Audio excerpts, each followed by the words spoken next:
Tiempo con Dios es un momento para fortalecer tu espíritu y escudriñar la palabra. Vive ahora Tiempo con Dios. Bueno, llegó el final de esta semana, que nos produce un poquito de nostalgia, pero bueno, toca, todo lo que termina, termina, y lo que comienza, alegra, pero vamos, para adelante. Y qué mejor que tocar la introducción que nos muestra la segunda carta de Pablo a los Corintios, capítulo 13, versículo 14. Dice: la gracia del Señor Jesucristo, el amor de Dios y la comunión del Espíritu Santo sean con todos vosotros. Mis amados, cualquier persona que asiste a los servicios de adoración, bodas y funerales, que está familiarizado con las bendiciones, esas positivas palabras de ánimo que usualmente se dicen al final de un servicio, este pasaje de la Escritura casi siempre es usado como bendición. Ponga mucha atención a las bendiciones que escuché, o mejor, que escuche en los próximos meses. Ellas son algo más que bonitas palabras de despedida. ¿Qué es lo que realmente nos quieren decir? Buena pregunta. ¿Qué promesas nos mencionan? Algunos pastores actualmente crean sus propias bendiciones, más espontáneas, más expresivas, de acuerdo a la realidad de su congregación. He aquí una que es usada por Joel Olheep en su iglesia, la primera iglesia presbiteriana de Hollywood, California, y en su programa de televisión Deje que Dios les ame. Bonito. Que el Señor vaya delante de usted para alumbrar su camino y darle dirección. Que Él vaya detrás de usted para guiar sus pasos. Que Él vaya a su lado para evitar que usted tropiece. Que Él vaya sobre usted para protegerle. Y que Él vaya dentro de usted para darle el poder de su Santo Espíritu. ¿Qué palabras de bendición necesita usted hoy?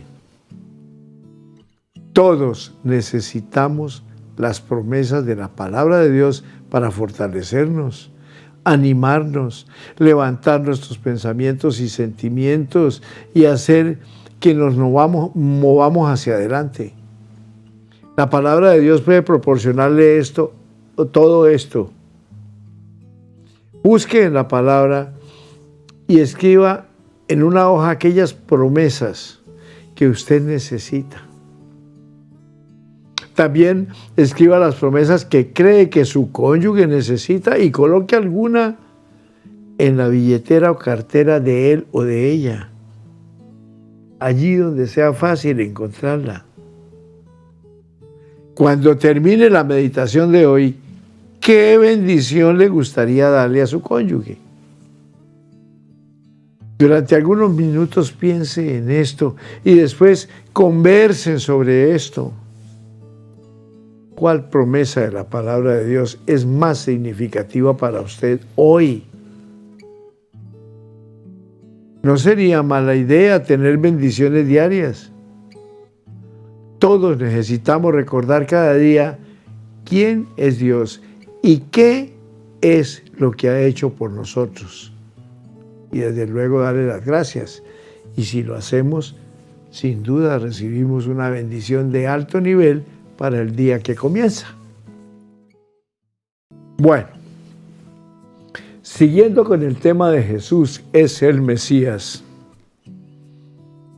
Esta conocida historia, de hecho, ha sido torcida y retorcida de muchas maneras para extraer de ella algún principio sobre el desinterés, la humildad y la generosidad sacrificada. Pero aquí no hay principio alguno sobre la generosidad. Todas esas ideas han sido impuestas al relato, lo cual queda claro en el momento que consideremos o que consideramos el contexto de las palabras de Cristo, quien había estado proclamando juicio y condenación contra los escribas y fariseos. No debemos asumir que ver cómo esta mujer daba su escasa ofrenda iba a interrumpir tan radicalmente el hilo de sus ideas a tal punto que iniciaría abruptamente un breve tratado, óigame, para creyentes sobre generosidad sacrificada. La reacción de los discípulos también confirma que esta no era una declaración divina para la iglesia sobre las ofrendas. Ninguno de ellos le pide que aclare sus afirmaciones o se explaye sobre estas a fin de ayudarles a entender si realmente quería que donasen todas sus pertenencias terrenales e imitaran a esta mujer hasta quedarse con la mayor miseria posible. Nadie se molesta en preguntar si Jesús está realmente mandándoles dar hasta el punto de convertirse en una carga que otra gente deba mantener. Ahí queda la inquietud. No, el propósito era poner como ejemplo que una humilde mujer, quizás no trabajaba, quizás pidiendo limosna tenía 2 moneditas. Era lo mínimo que tenía. Pero ahí en el torno de ella había gente muy importante, de muchísimo dinero. Y el Señor hizo un fuerte comparativo en ella con relación a aquellos que entre más tienen, menos dan. Y esta, entre menos tenía, más dio porque lo dio todo lo que tenía. Ese es el sentido de la enseñanza del Señor Jesús. Los que tienen, dan menos. Y la que no tiene, dio más, que lo dio todo. Buena enseñanza. Y la verdad que es la que nosotros debemos dar. Mire, en la iglesia los sobres tienen diezmo, primicia, ofrenda, misiones. Y una de las cosas que cuando las personas me entregan a mí los sobres, en los grupos bíblicos, en los devocionales de empresa que yo voy, siempre oro por ese sobre. Y una de las cosas que yo insisto y persisto es que no pidamos, porque con lo que estamos dando no debemos pedir, sino agradecer a Dios por lo que Él nos dio, para poderle cumplir a sus mandatos, traer las ofrendas y los diezmos al alfolí, hay alimento en mi casa y pruébeme. Pero probarlo no lo debemos hacer. Siempre que demos lo que demos, démosle con gratitud, porque Él nos permitió tener lo que tenemos para darle a Él. Estás en Tiempo con Dios, tu mejor momento. Ellos sabían que Cristo no la estaba elogiando por su obsequio y tampoco estaba diciendo que estuviera orgulloso de ella o que tuviese un buen corazón. Nada de eso mencionó el Señor Jesús. Lo que estaba diciendo era que el judaísmo era tan corrupto que devoraba las casas de las viudas y que ahí tenían una ilustración al respecto. Pues esa pobre mujer estaba tan engañada por la noción de poder ganarse el favor de Dios, entregando todo su dinero que había dado hasta el último centavo. Por lo tanto, lo que aquí tenemos es la condenación del Señor de cualquiera que manipule su palabra y nombre para engañar a la gente con el fin de llenarse los bolsillos. Jesús, sin lugar a duda, pronunció condenación para cualquier religioso que hiciera una fortuna personal a expensas de los indigentes y los desamparados, con promesas de recibir favor divino que llevara al éxito, a la prosperidad, a la salud y a las riquezas. El obsequio de esta pobre mujer permanece como testimonio de las distorsiones abusivas de esa falsa religión. Conforme se iba alejando mucho a los discípulos, el Señor se voltea a mirar el templo, que resplandecía a última hora de la tarde en Jerusalén. Mientras los discípulos hablan de su belleza y adornos caros, Él dice: en cuanto a estas cosas que ven, vendrán días cuando no quedará piedra sobre piedra que no sea derribada. Lucas 21:6 nos dice: no solo cada uno de los escribas y fariseos recibiría mayor condenación por sus abusos, sino que en poco tiempo todo el sistema religioso se iba a derrumbar. Es tremenda declaración del Señor Jesús. Apenas 40 años después, Jerusalén y el templo fueron arrasados.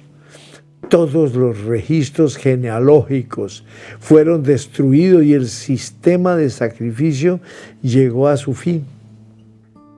El inminente deceso del sistema religioso judío hizo que la lealtad de Israel, que la lealtad que Israel le tenía, así como la ofrenda mal dirigida de la mujer, fuera algo todavía más desgarrador. Y ahí es donde muchos caen en el error de dar únicamente para que Dios les devuelva. Dios sabe o conoce mejor el corazón de aquella persona dadivosa que da sin pensar en nada.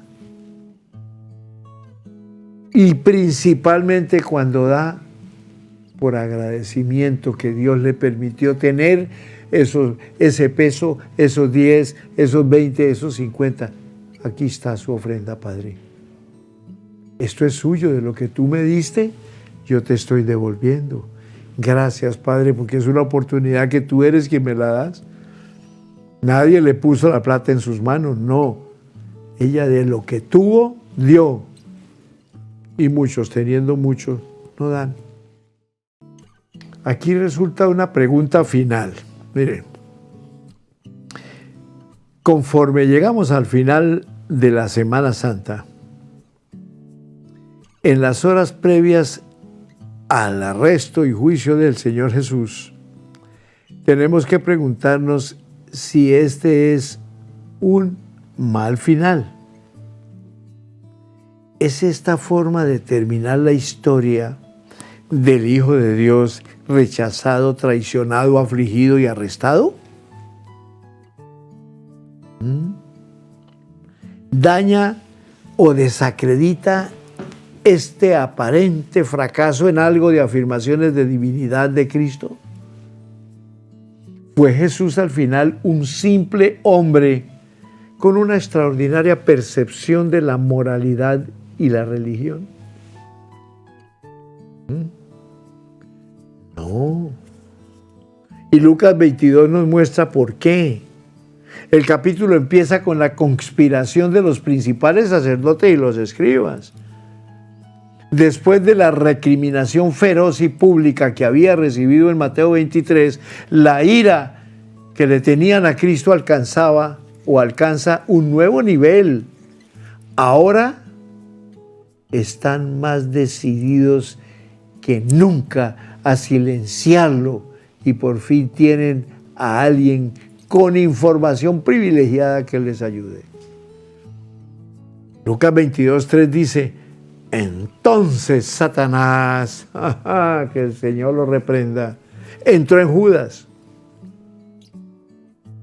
porque éste sabía exactamente dónde iba a estar Jesús en el monte de los Olivos, e hizo un trato con los principales sacerdotes para guiarlos a Getsemaní, donde finalmente tendrían al Señor en sus garras.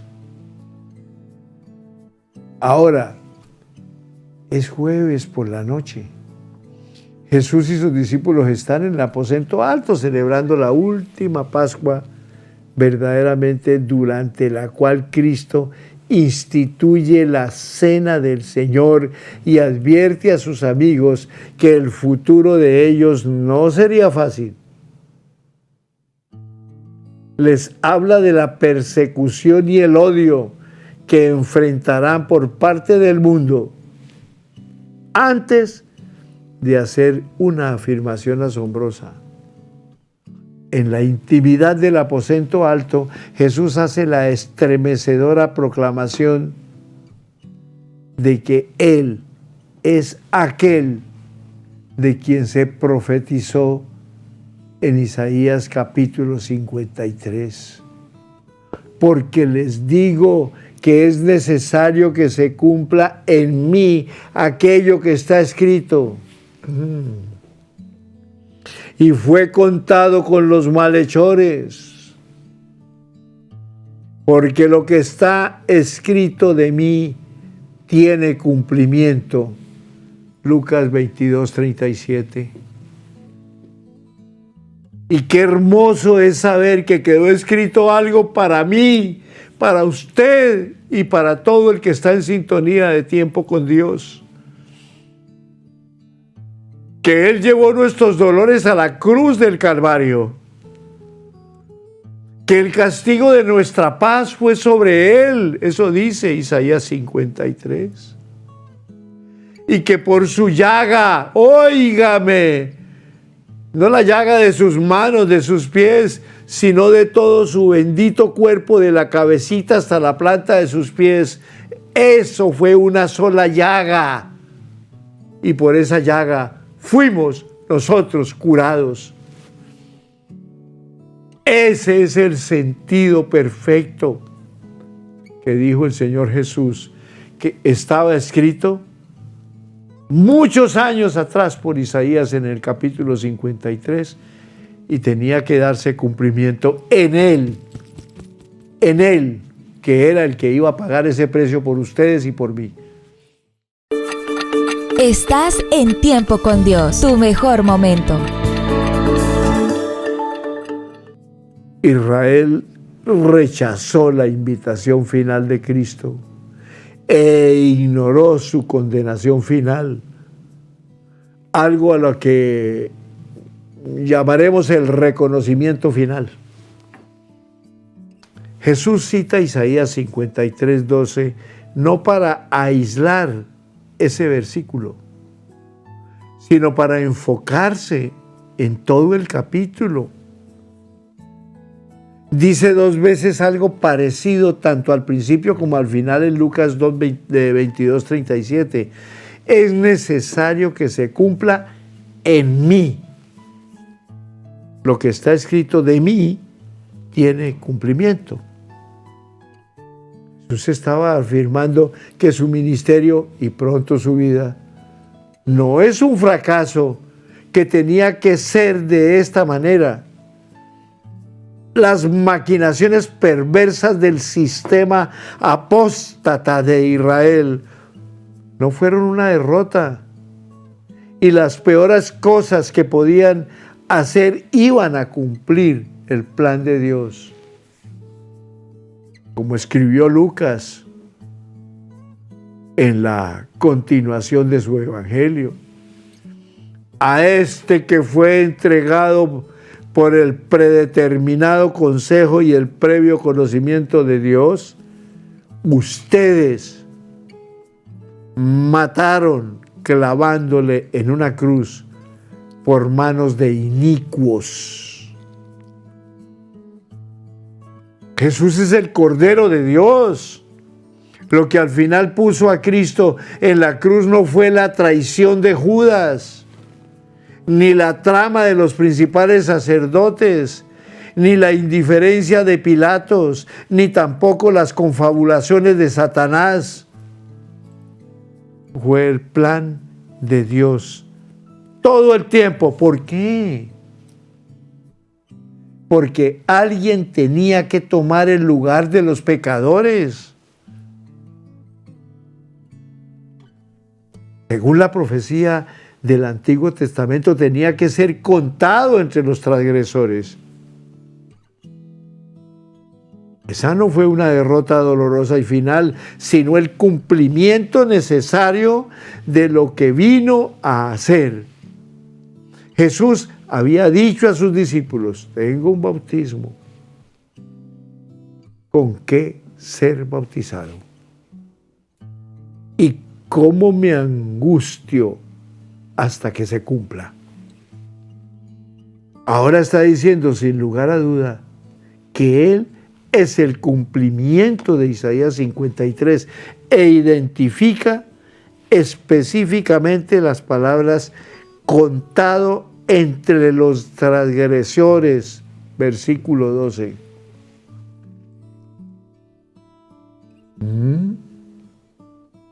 Pese a que esa expresión es solo una entre las 20 que hablan en ese capítulo de su identificación como sustituto de los pecadores.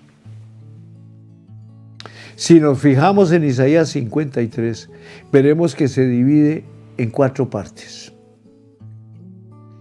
La primera sección en realidad empieza en Isaías 52:14, donde el profeta describe al sustituto sufriente.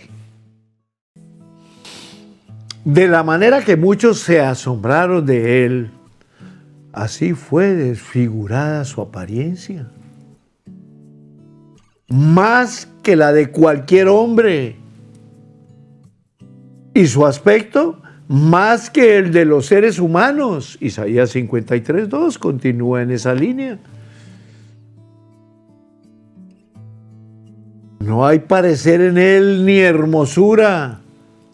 Lo vimos, pero no tenía atractivo como para que lo deseáramos.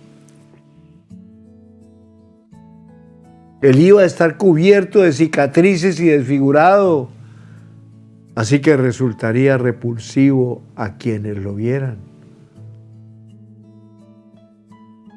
De ahí el profeta pasa a un segundo énfasis: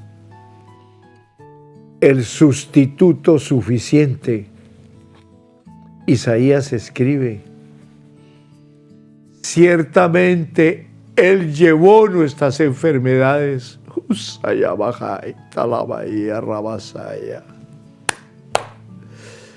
Y sufrió nuestros dolores.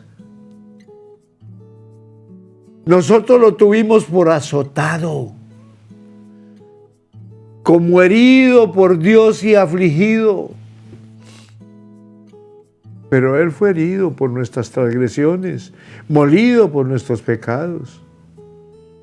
El castigo de nuestra paz fue sobre Él.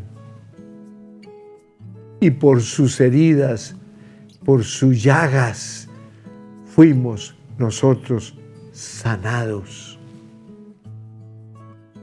Y complementa Isaías diciendo: todos nosotros nos descarriamos como ovejas, cada cual se apartó por su camino, pero el Señor cargó en Él el pecado de todos nosotros. Como nuestro sustituto suficiente, Cristo pagó la pena por nuestras transgresiones y asumió el castigo por nuestras iniquidades. Nuestra culpa y la ira que esto exigía cayeron en cambio sobre Jesús por el único sustituto suficiente, el único que podía ponerse en nuestro lugar y cargar con el peso de nuestro pecado. En los versículos 7 y 9 Isaías lo describe además como el sustituto sumiso. Él fue oprimido y afligido, pero no abrió su boca. Como un cordero fue llevado al matadero, y como una oveja que enmudece delante de sus esquiladores, o sea, sus trasquiladores, tampoco él abrió su boca. ¿Cómo le parece? Estás en Tiempo con Dios, tu mejor momento. Finalmente, por medio de la opresión y del juicio que fue quitado, y respecto a su generación, ¿quién la contará? Esa es nuestra labor como cristianos. Porque Él fue cortado de la tierra de los vivientes y por la transgresión de mi pueblo fue herido. Se dispuso con los impíos su sepultura y con los ricos estuvo en su muerte. Aunque nunca hizo violencia, ni hubo engaño en su boca.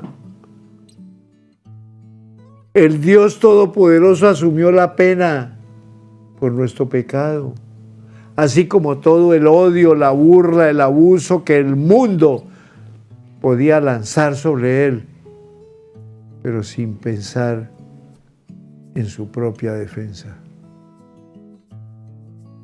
Cristo se sometió voluntariamente a los horrores de la cruz por usted y por mí, familias lindas que están en sintonía de Tiempo con Dios. Isaías 53 termina con una última perspectiva sobre el sacrificio de Cristo en los versículos 10 y 12, en los cuales el profeta nos presenta al sustituto soberano.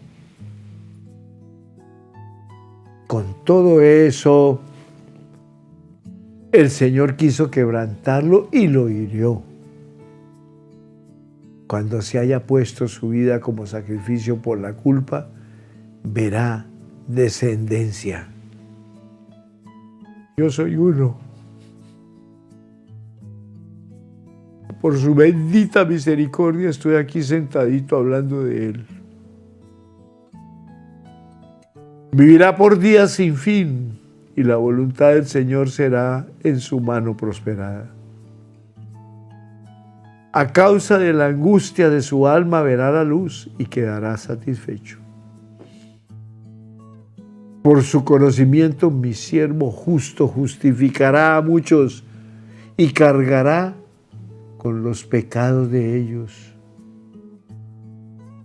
Por tanto, yo le daré parte con los grandes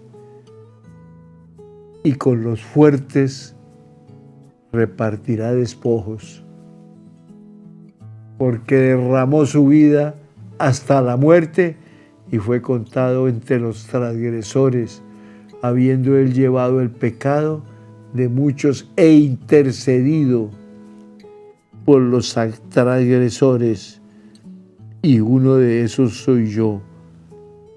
Es Lucas, es nuestro pastor Satirio y todos los obreros que estamos en este tremendo tabernáculo donde Dios nos ha establecido, no para vanagloriarnos, sino para servir con autoridad moral, espiritual, con un profundo respeto a lo que hizo Jesús en la cruz. Y de esta manera mostrar que nosotros sí somos descendientes de ese martirio, de esa tortura, de ese dolor que el Señor Jesús sufrió al morir en esa cruz. Y yo personalmente puedo decir que me siento sano de la cabeza hasta la planta de mis pies, porque por su bendita llaga yo fui curado de todas mis enfermedades. Gracias, Señor Jesús. Gracias porque concluimos un tema hablando de ti. Volveremos más adelante a continuar hablando de ese Mesías que es el Hijo de Dios, Jesús de Nazaret.